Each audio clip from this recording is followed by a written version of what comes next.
मंत्रालय तक पहुंचाई थी। हमने अपने चैनल्स पे दिखाया भी था उनकी समस्याओं को, और विदेश मंत्रालय ने लाइव इंडिया के ये जो इन्फॉर्मेशन है उसके बाद उन्होंने एम्बेसी जो ऑफिस है इराक में बगदाद में इंडिया का, उसके एम्बेसडर से बात की और एम्बेसडर ने इन सारे जो भारतीय उनसे बातचीत की है। और अभी हमें थोड़ी देर पहले जानकारी दी गई है कि ये सारे जो भारतीय नजब में फंसे हुए हैं इनको लाने के लिए स्पेशल प्लेन भेजे जाएंगे। चूंकि 230 लोग हैं इसलिए ये 2 बार प्लेन जाएंगे। जो पहला बैच है वो फ्राइडे को उनको लाया जाएगा, फ्राइडे को प्लेन से उनको लाया जाएगा, और संडे को जो दूसरा बैच है जो बाकी लोग बचे होंगे उनको लाया जाएगा।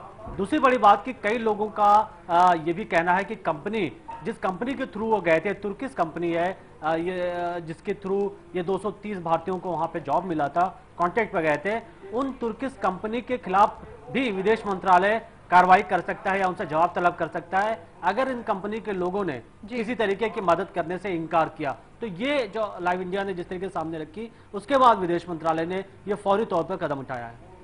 मनीष के राहत की खबर उन तमाम भारतीयों तक पहुंचा दी गई है, पहुंच चुकी है जो इस वक्त इराक में फंसे हुए हैं और मदद की गुहार लगातार भारत सरकार से लगा रहे हैं। बिल्कुल, देखिए काफी दिनों से परेशान थे भारतीय, और भी शहर हैं इराक के जहां पे परेशानी है। और सबसे बड़ी बात है कि उनका ये कहना था कि वो हेल्पलाइन नंबर जो है भारतीयों की मदद के लिए वहां बनाए गए हैं, उन हेल्पलाइन नंबर से उन्हें बहुत ज्यादा रिस्पांस नहीं मिल रहा था, मदद नहीं मिल रही थी, और वो परेशान थे क्या करें, कंपनी पैसे नहीं दे रही, उनके पास पैसे हैं नहीं, खाने पीने की चीजें खत्म हो गई हैं, शहर के हालात खराब हो रहे हैं।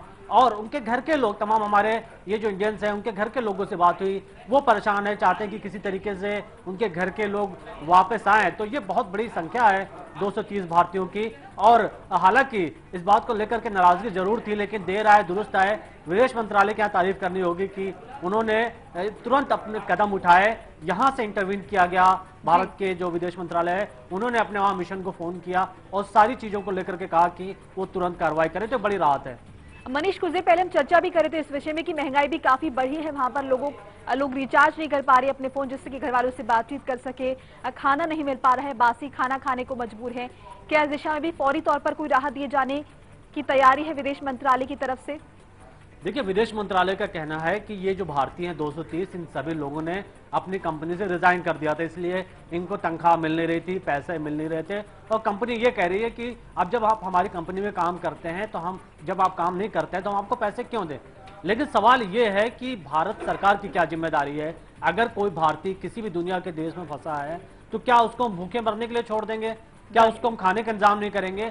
ये रिस्पॉन्सिबिलिटी हर देश की होती है। और यही वजह है कि अब विदेश मंत्रालय को लगा, जब उन्होंने बातचीत की तब उनको लगा कि यहां मदद करने की जरूरत है और हर तरीके की मदद दी जाने की बात की जा रही है। ये कहा जा रहा है कि पहले वो उस कंपनी से कहेंगे मदद करें, क्योंकि एक जो कॉन्ट्रैक्ट होता है उसका एक हिस्सा होता है कि उनको वापस भेजने के लिए सारे तरीके से इंतजाम कंपनी पहले करेगी, और अगर वो मदद नहीं करते हैं तो विदेश मंत्रालय अपनी तरफ से मदद करेगा और उन सभी लोगों को हर तरीके की मदद यहाँ दी जाएगी।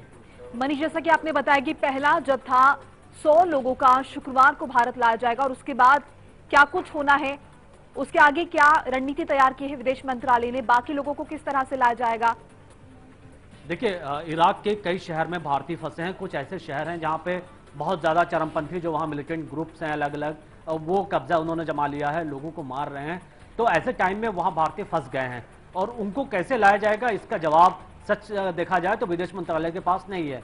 क्योंकि कई बार ऐसी सिचुएशन आने पर दुनिया के दूसरे देश हैं वो अपने कमांडो भेजते हैं। हमने देखा कि कई बार अफ्रीका के सब कॉन्टिनेंट में फ्रेंच मनीष, आपको रोकना चाहेंगे, लेकिन आपने जिस तरह से हेल्पलाइन की हकीकत, आखिर हकीकत क्या है, किस तरह से भारतीय दूतावास में इराक में क्या हकीकत है, भारतीय हेल्पलाइन क्या काम कर रही है, वो हम दर्शकों को दिखाना चाहेंगे पहले। हेलो, बीबी सिंह जी बोल रहे हैं? हेलो हेलो, बीबी सिंह जी से बात हो रही है हमारी?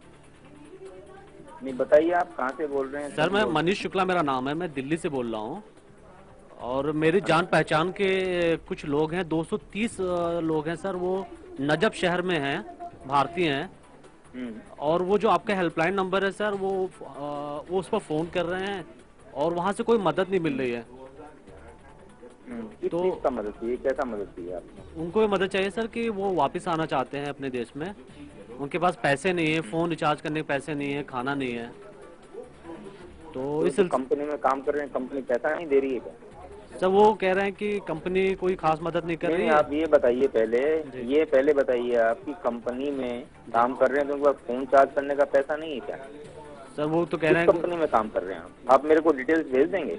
मैं डिटेल्स दे दूंगा सर। वो हम कहे उनसे कि बात करेंगे, कंपनी का नाम और फोन नंबर आप मेरे को भेजिए, हम बात करते सर हैं। अगर वापस आना चाहे इसके लिए कुछ क्या? SMS कर दीजिए। सर वो अगर वापस आना चाहे तो कुछ? वापस आने का बाद दूसरे पहले तो सर वो वापस आने का बाद तो दूसरे नंबर पर है, पहले नंबर पर आप ये उनका ये भेजिए ना मेरे को। सर वो कह रहे हैं 3 दिन पहले उन्होंने कोई फोन आदमी किया ऐसा नहीं है हेल्पलाइन जिसके नंबर पास, को। अरे भैया आप ये बताइए हेल्पलाइन को आप बदनाम मत कीजिए। आप पहले जी। ये बताइए, जी। जो आदमी दूसरे देश में नजफ में कहीं काम कर रहा है, अगर वो 6 महीने से भी काम कर रहा है, 1 महीने से भी काम कर रहा है, जी। क्या उसके पास फोन करने का पैसा नहीं है? आपका रिश्तेदार है वो। सर ना उनके पास फोन करने पैसा नहीं है, ना खाने का पैसा है। आपको कैसे फोन कर दिया? हमने आपको फोन कैसे किया पता लग सर, गया? हमने फोन किया, उनके दूसरे लोगों के पास फोन नंबर थे, किसी कितने तरह दिन हमने से ढूंढ के काम फोन कर रहे किया। हैं वहाँ पर वो? 6 महीने से काम कर रहे हैं। कितने दिन से काम कर रहे हैं वहाँ? 6 महीने से, 6 महीने से सर। 6 महीने से उनको तनख्वाह नहीं मिली है क्या? सर वो कह रहे हैं कि उनके पास पैसे खत्म हो गए आप हैं। बताइए, नहीं आप बताइए मेरे को, आप बताइए नजफ में आज से कोई प्रॉब्लम नहीं हुआ इतने साल से, 100 साल से, 50 साल से। जी। नजफ सबसे अच्छा शहर माना जाता जी। है, वहाँ पर अभी भी कोई प्रॉब्लम नहीं है। लेकिन वो सर कह रहे हैं अभी प्रॉब्लम आ गई है सर, वो आना चाहते हैं वापस। मेरा बात सुनिए ना आप यार, मेरा बात सुनिए ना। जी। अभी मैं नजफ में 1000 लोगों से बात कर रहा हूँ, जी। किसी आदमी को नजफ में कोई प्रॉब्लम नहीं है, किसी कंपनी सर हम झूठ तो नहीं बोलेंगे ना सर? में। तो मैं भी झूठ नहीं बोलूंगा। तो ये थी इराक में भारतीय हेल्पलाइन की हकीकत। वहां के अधिकारी किस तरह से बात करें, क्या गैर जिम्मेदार तरीका है, पूरी की पूरी बात उन्होंने कंपनी पर दाग दी है। यानी कह दिया है कि कंपनी से संपर्क कीजिए, कंपनी मुहैया कराएगी मदद, जो कुछ कहना है वो कंपनी से कहिए, जो शिकायतें हैं वो कंपनी से कहिए, और अगर हमसे कुछ कहना है तो कंपनी के विषय में बताइए। यानी कि किसी भी तरह की मदद मुहैया कराने से साफ तौर पर इनकार कर दिया। हमने खुद लाइव इंडिया ने पड़ताल की, मेरे सहयोगी मनीष शुक्ला ने खुद हेल्पलाइन में बात की और उसके बाद क्या कुछ हकीकत निकल कर आए, क्या रवैया रहा, वो आपने सुना।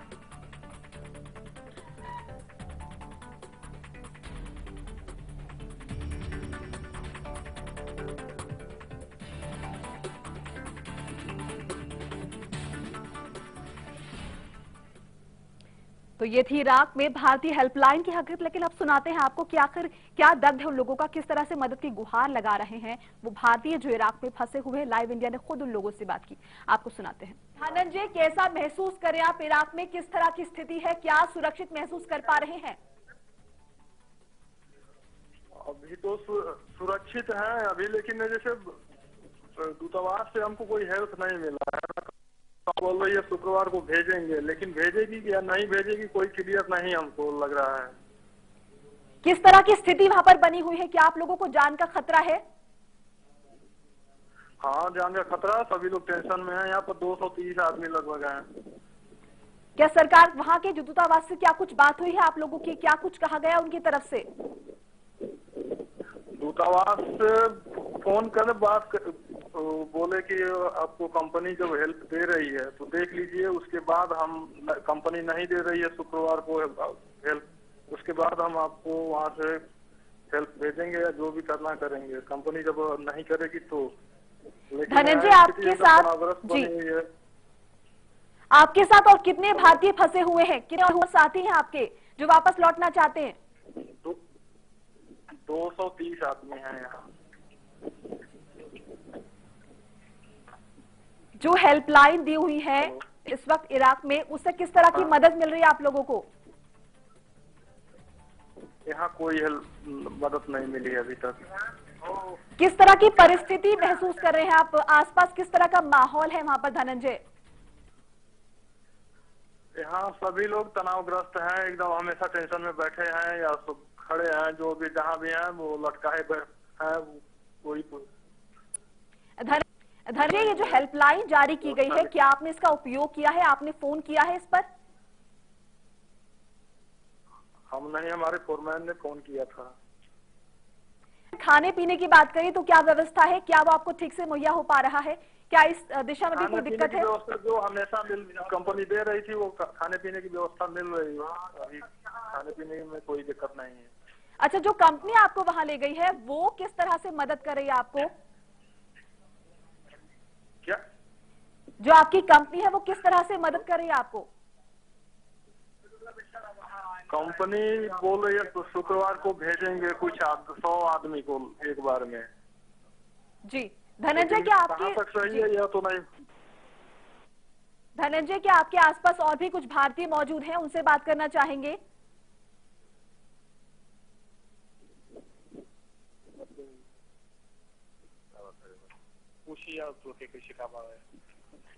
हेलो जी, क्या नाम है आपका?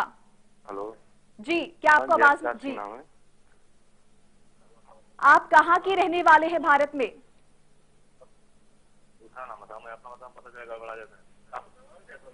हेलो जी, आप कहाँ के रहने वाले हैं? Hello, UP Gorakhpur India. जी, यूपी गोरखपुर के रहने वाले हैं। कब से आप इराक में रह रहे हैं और किस तरह की मदद मिल रही है आपको वहां पर?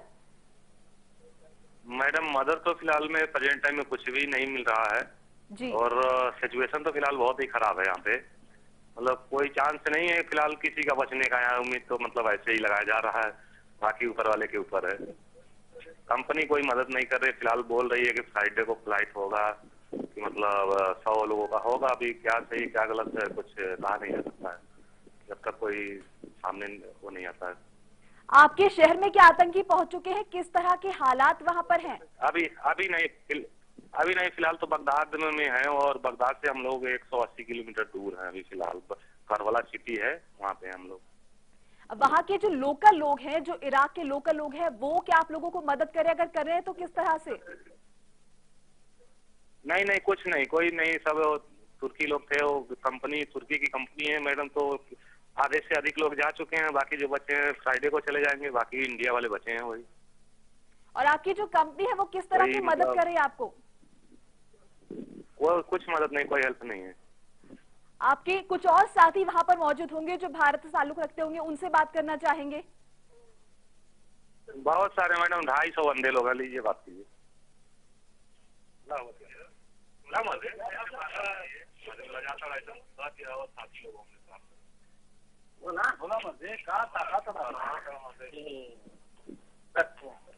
हेलो जी, क्या नाम है आपका? हेलो, जी, नाम बताइए हमारा अपना। नाम परसोत्तम तिवारी है। कहाँ के रहने परसोत्तम वाले हैं आप? तिवारी, यूपी गोरखपुर। आप भी गोरखपुर के रहने वाले हैं। किस तरह से क्या महसूस कर रहे हैं आप? किस तरह से खतरा है आप लोगों को? अरे जान माल का पूरा खतरा है मैडम। यहाँ कोई भरोसा नहीं है कब क्या हो जाएगा। वैसे कब से है कंपनी आप इराक में? दिलासा दे रही है। कितना हेलो? वक्त हो गया आपको इराक में? जी, हमको तो 13 महीना हो गया मैडम। और अभी आसपास किस तरह की हेलो? स्थिति है? किसी तरह की मदद मिल पा रही है आसपास के लोगों से, जो लोकल लोग हैं वहां के? अभी तो किसी तरह की मदद नहीं है। बस कंपनी यही बोल रही है कि फ्राइडे को फ्लाइट है, लेकिन जब तक क्लियर नहीं हो जाता है तब तक कोई गारंटी नहीं है। आप जैसे कि 230 लोग वहां पर फंसे हुए हैं, क्या सब वापस लौटना चाहते हैं? ऐसे भी खबरें हैं कि कुछ लोग नहीं लौटना चाहते हैं। नहीं मैडम, सभी लोग वापस जाना चाहते हैं। सभी लोग वापस जाना चाहते हैं। हाँ, हेल्पलाइन नंबर जो जारी किए गए हैं आप लोगों की मदद के लिए, क्या आपने उस नंबर पर फोन किया? हाँ फोरमैन जी फोन किए थे। बताइए क्या प्रतिक्रिया उस पर आई? क्या कुछ सुनने को मिला? अभी तो ये हमको नहीं मालूम है। ये जो मालूम होगा फोरमैन को ही मालूम होगा। आपके खाने पीने की किस तरह की व्यवस्था है? शहर में किस तरह का माहौल है? उस विषय में कुछ बताइए। माहौल तो मैडम बहुत गर्मा गर्म है। अफरा तफरी मची है इधर भी। ये भी पता लगा है कि आपके शहर में कोई महंगाई काफी बढ़ गई है। आप लोग फोन रिचार्ज नहीं कर पा रहे हैं, सब्जियों के दाम बहुत ज्यादा बढ़ गए हैं। क्या ये सब भी सच है? सत्य है, ये भी सही है। तो किस तरह से गुजारा कर रहे हैं आप लोग? हाँ। अरे ये बासी रोटी खबूस आ रही है, उसी में एक टाइम आ रहा है, 2 टाइम 3 टाइम वही खा रहे हैं लोग। एक एक खबूस लेकर के किसी तरह जीवन यापन कर रहे हैं। जान में जान पड़ा है। क्या घरों से बाहर निकलने में सुरक्षित महसूस कर रहे हैं आप लोग? हाँ मैडम, जिस कैंप में है उस कैंप में तो अभी सुरक्षित हैं। तो आपने सुनी इराक में फंसे भारतीयों की बात, किस तरह से हेल्पलाइन से वो लोग निराश हैं, किसी भी तरह की मदद उन्हें नहीं मिली। लेकिन अब जो है साफ हो गया है कि पहला जत्था हिंदुस्तान वापस लाया जाएगा इराक से। एक छोटा सा ब्रेक, जल्द लौट रहे हैं।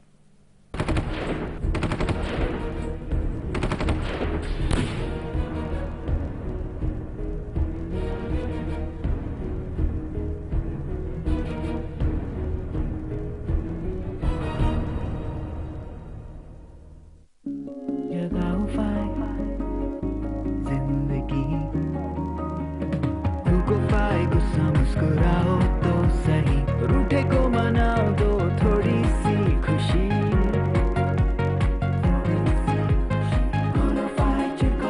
बरसाओ फाय, लाइफ मेरा सीना मिलाओ फाय, लाइफ मेरा सीना मिलाओ फाय, लाइफ मेरा सीना मिलाओ फाय। ऑर्थो आयुर्वेदिक तेल वे कैप्सूल इतना असरदार कि अब दर्द भी घुटने टेकेगा।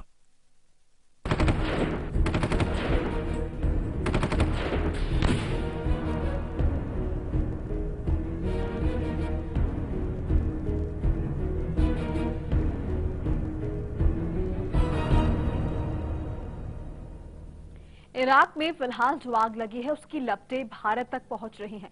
भारत के तकरीबन 200 नागरिक इस वक्त इराक में फंसे हुए हैं, जिनमें 46 नर्सें भी शामिल हैं। उन लोगों के परिवार अब भारत सरकार से मदद की गुहार लगा रहे हैं। हालांकि अब राहत की बात यह है कि भारत सरकार शुक्रवार को इराक से 100 भारतीयों को वापस लाएगी।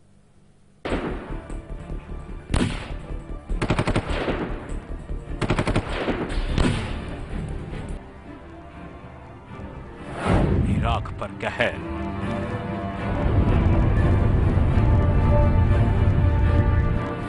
भारत पर असर।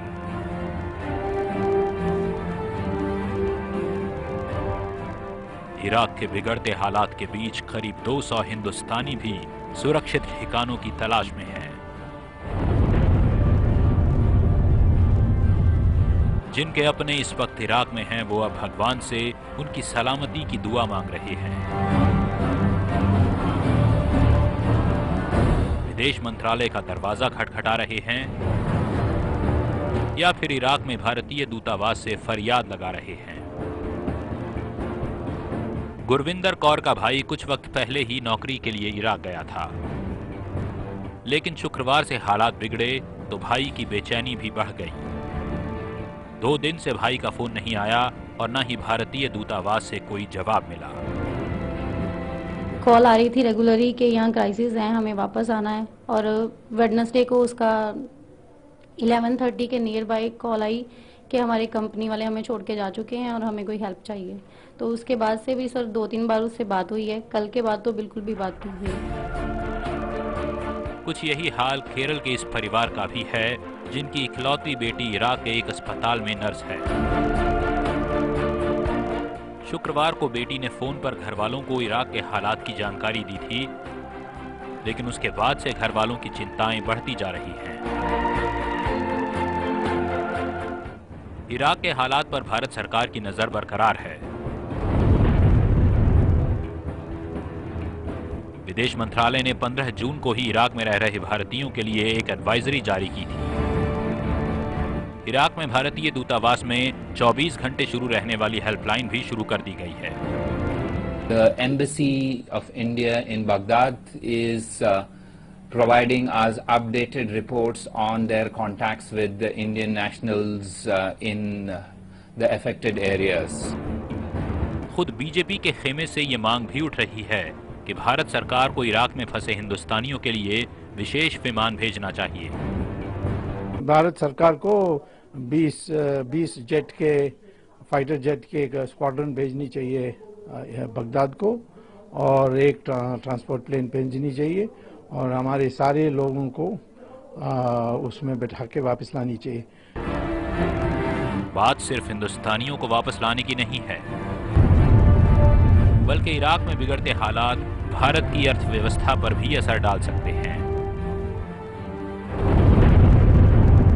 भारत तेल का एक बड़ा हिस्सा इराक से ही आयात करता है।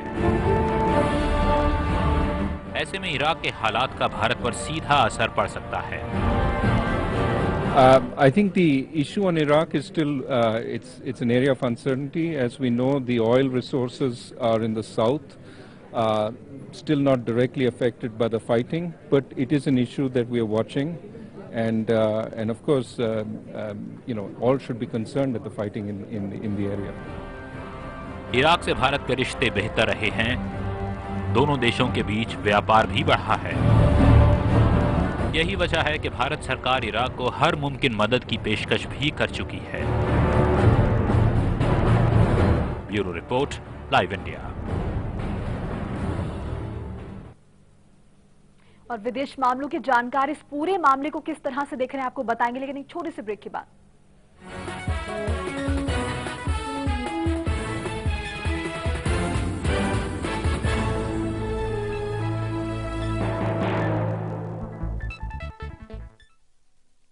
शादी हुई, ससुराल में मायके का एहसास ढूंढ रही थी। वैसे यहां भी प्यार जताने वाला परिवार था, पर मेरा भविष्य सुरक्षित है इस बात से आत्मसम्मान और विश्वास मिला था। समृद्ध जीवन multi state multipurpose cooperative society limited आपका जीवन समृद्ध बनाने के लिए हमेशा आपके साथ। राम राम राम राम राम। एक वो सदी थी जब कृष्ण भगवान गाय माता को अपनी माता मानते थे, और आज इस सदी में तस्कर लोग से बात करके मामला को रफा दफा कर दो और बिल फाड़ दो उन सालों के नाम का खाने के लिए काट है। छोड़ दे ये बुरे काम, वरना सुन गाय माता का शराब लगेगा तुझे। टीका और टोपी लगाने से इंसानियत नहीं बदल जाती। बेजुबान जानवरों की हत्या हम बंद करवा कर रहेंगे। साली को ऐसी सजा दो।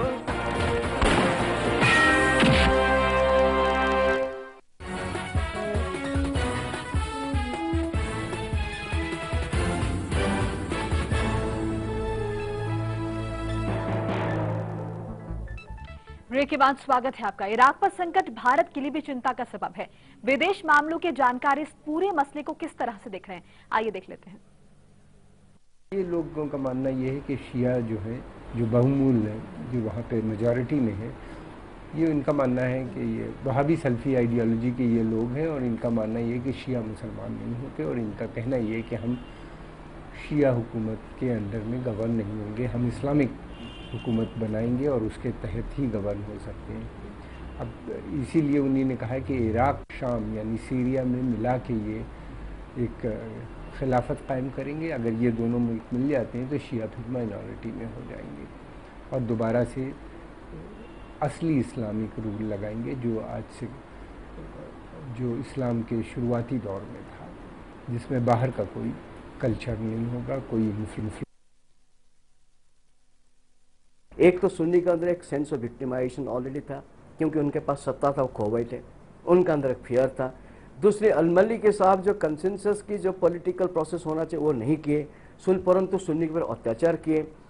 तीसरी बात हो गया कि बीच में सबसे बड़ी चीज़ हुआ है कि सीरिया में जो 2011 के बाद वहाँ क्राइसिस शुरू हुआ, वहाँ पे जिस तरह के वेस्टर्न कंट्री और कुछ सुन्नी देश, गल्फ के जो सुन्नी देश है, सऊदी अरेबिया और कतार ने सपोर्ट किया, तो इसमें जो इस्लामिस्ट फोर्सेस से जो सीरिया और ये वेस्टर्न पार्ट ऑफ इराक में जो एक्टिविटी करते हैं, उनके कई स्ट्रेंथ आ गया, क्योंकि उनको लगा कि बहुत सारे देश उनको सपोर्ट करें, उनके पास लॉजिस्टिक आ गया, उनको फंड्स आ गया।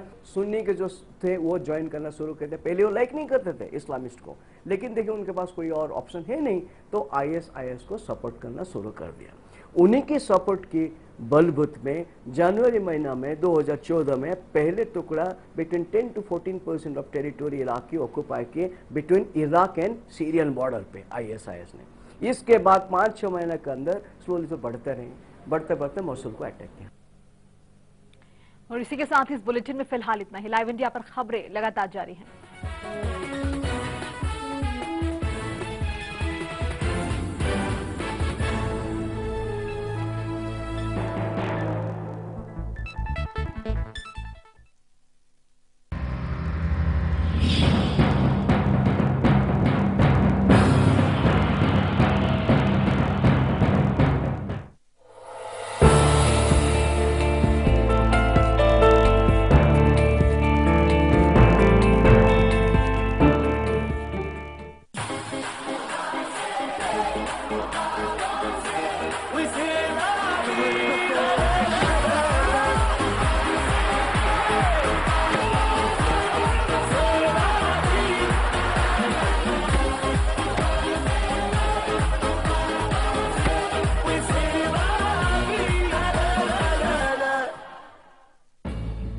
की खबरें देखें सिर्फ लाइव इंडिया पर।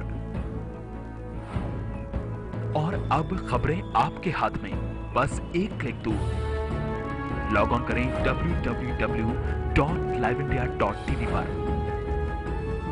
हमें सब्सक्राइब करें YouTube पर। दुनिया भर की ब्रेकिंग न्यूज के लिए फॉलो करें ट्विटर पर। अपनी सोच हमारे साथ शेयर करें फेसबुक पर।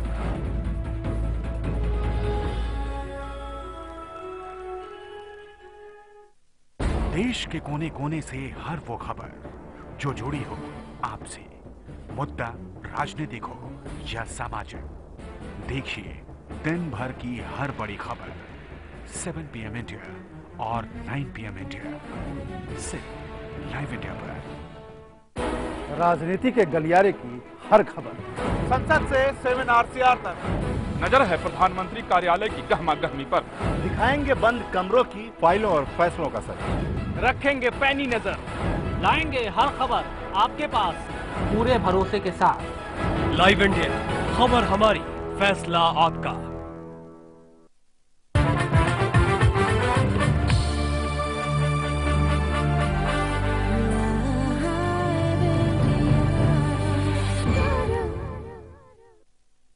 सह प्रायोजक है दिव्या अंडरवियर बनियान, perfect fit, instant hit. Iraq में 40 अगवा भारतीयों की होने की खबर। विदेश मंत्रालय ने कहा फंसे भारतीयों से नहीं हो पा रहा है संपर्क, बताया राहत कार्य के लिए विमान भेजे जाएंगे। इराक में फंसे 100 भारतीयों को वापस लाया जाएगा। लाइव इंडिया की खबर का असर। विदेश मंत्रालय ने लाइव इंडिया से कहा नजफ में फंसे 230 भारतीयों को दी जाएगी मदद। बढ़ती महंगाई से केंद्र सरकार की बड़ी चिंता। आज शाम को होगी कैबिनेट की बैठक, महंगाई को लेकर होगा मंथन।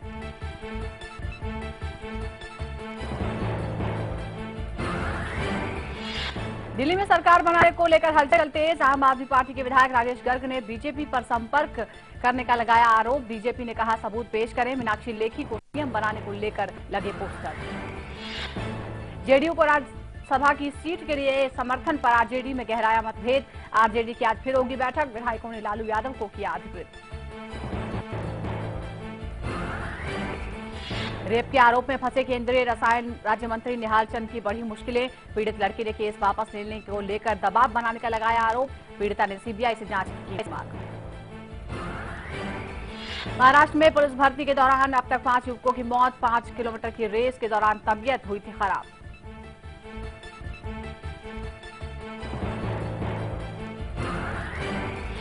और नेस वाडिया के पिता नुस्ली वाडिया को मिले अंडरवर्ल्ड सरगना रवि पुजारी से धमकी। वाडिया ग्रुप ने पुलिस में दर्ज कराई शिकायत।